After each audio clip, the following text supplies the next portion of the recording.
first. The story's just beginning and I hope you have fun. Whether the clouds have been rainy or you've played in the sun. So come and gather round, sit yourself down. It's time for a story with Rory. Hello, dear friends, and welcome to Florida! Hey, I do hope you're all well this week, in body and in mind.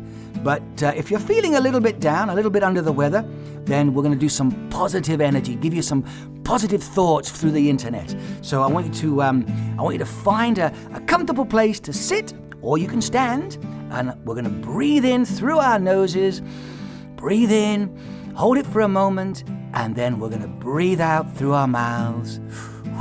And I want you to think of a beautiful place that you've been to, that you want to visit, or you like to go regularly. Put that thought into your head as you're breathing in, filling your lungs, and reach up with your arms. Stretch your arms right up like what I'm doing, and breathe in.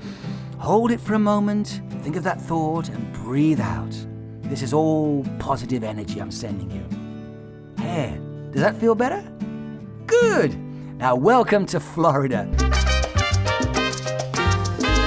One of my favorite places to visit. I do like it down here. The sun shines all the time, and it feels like I'm on permanent vacation always. But I'm here this week because I'm visiting my really good friend, my good buddy, Nathan Shilevitz. Because Nathan's getting married next week, in fact. End of next week, he's getting married in West Virginia to a wonderful lady called Shoshana Campbell. That's it, Shoshana Campbell. So hello there, Shoshana Campbell. Because after the next week, you're going to be Shoshana Shilevitz. But the wedding's in West Virginia, so we're going to drive up to West Virginia, and that'll be so exciting. But I've got to tell you all about my flight here and my trip from Miami to Fort Myers. So the flight should have been about 6 hours. 6 hours, give or take a few minutes. But unfortunately, we developed engine trouble. There was some problem with the engine flying down the East Coast, and the captain came on the intercom and said, look, sorry folks, but we're going to have to make an emergency landing in Atlanta. Now, I've never been to Atlanta, and it's a beautiful place, but it's even more beautiful once you land on the ground and you're walking on solid ground, on the earth. So we had to make this emergency landing. And we were there for about, 12 hours waiting for another flight to Miami. And on my flight, I sat next to this fella who didn't say a word. So, a little bit uncomfortable, a little bit awkward, but I just watched reruns of Frasier, which made me laugh and almost pissed this fella off next to me. But he didn't say a word. I tried to talk to him. I wouldn't get anything out of him. But in Atlanta, we were given lots of food and free drink. And after a few Jack Daniels, Jim Beams, some Rip Van Winkles, this fella started to talk. And he was very, very chatty. And it turned out he was a U.S. Marshal. And he was going down to Miami to arrest some drug baron and take him back up north. So he told me all this, told me his name, told me his wife's name and his kids' names.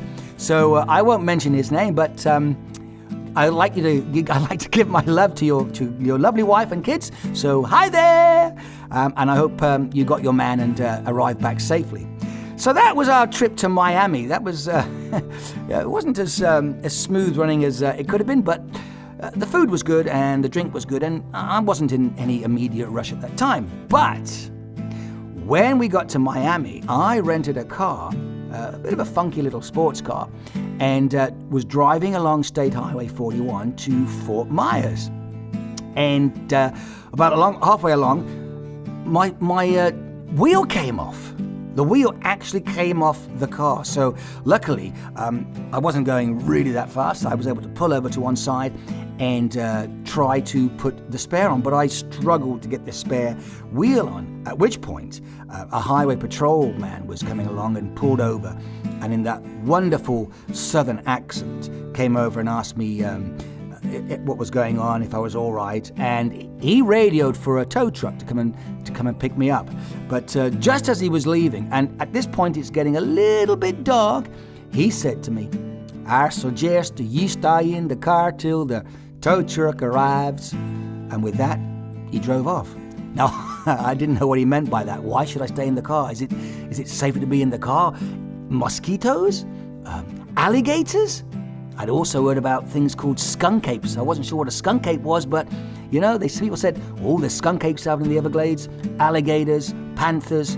So, that seemed like a long time to wait for the tow truck. But eventually it came, and it drove me into Fort Myers. We got there, and I got to meet up with Nathan. So that was fantastic. So that's it. So I'm going to talk to you next week about some other things which happened, and also Nathan wants me to go and work on his fishing boat for a few days. We're going to go out to sea and catch, lobsters and what does he want? Jewfish and red snapper. So they're short of a crewman. So I'm going to go out on a fishing boat next week. So I'll tell you all about that next week. So it's poetry time here in Florida. This is a poem I wrote this week called A Place in the Sun. I've often thought of living where the sun shines daily, where life strums along like the chords of a ukulele, where people smile for no apparent reason, and sweet exotic fruit seems to be abundant in every season. In the mornings when you wake, you're surrounded by the harmonious tones of insects and birds, and more often than not, it leaves me lost for words as sounds, unfamiliar, echo in my ears and almost hypnotize me and free me of all my fears. This is a place where life has a meaning, and it's easy to be kind and not so demeaning. Unfortunately, I can't live in the sun. Well, not just yet. I've got things that need to be done. But one day I promise myself to relocate to a place laid back and no one cares if I'm ever late. And then I too will live in shorts, flip-flops, sun lotion and floppy hats and enjoy all of life's pleasures I deem to be dear, like shrimp and lobster, ice cream and cold, cold beer.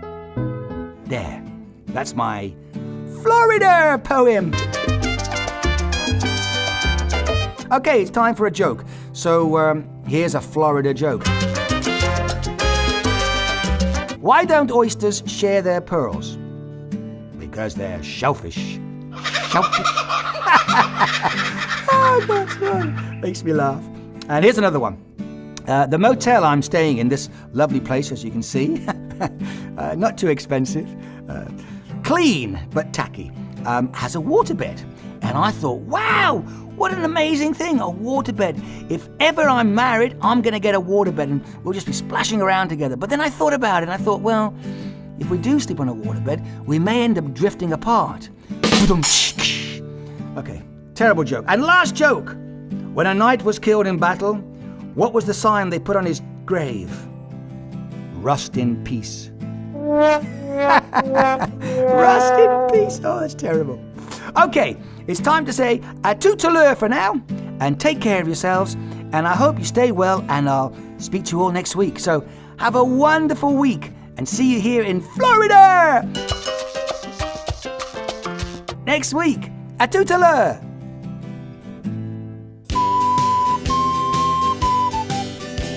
It's time to say goodbye, but there's no reason why. Well, we can get together once again. I hope you've had some fun hearing all the things I've done. So let's all get together once again. Now turn to the person standing near to you. Give them a smile and a wave and say, how do you do? How do you do? It's time to say goodbye, but there's no need to cry. It's time to say goodbye, but there's no need to cry. It's time to say goodbye, but there's no need to cry. Rory, it's time to say goodbye, but there's no need to cry. It's time to say goodbye.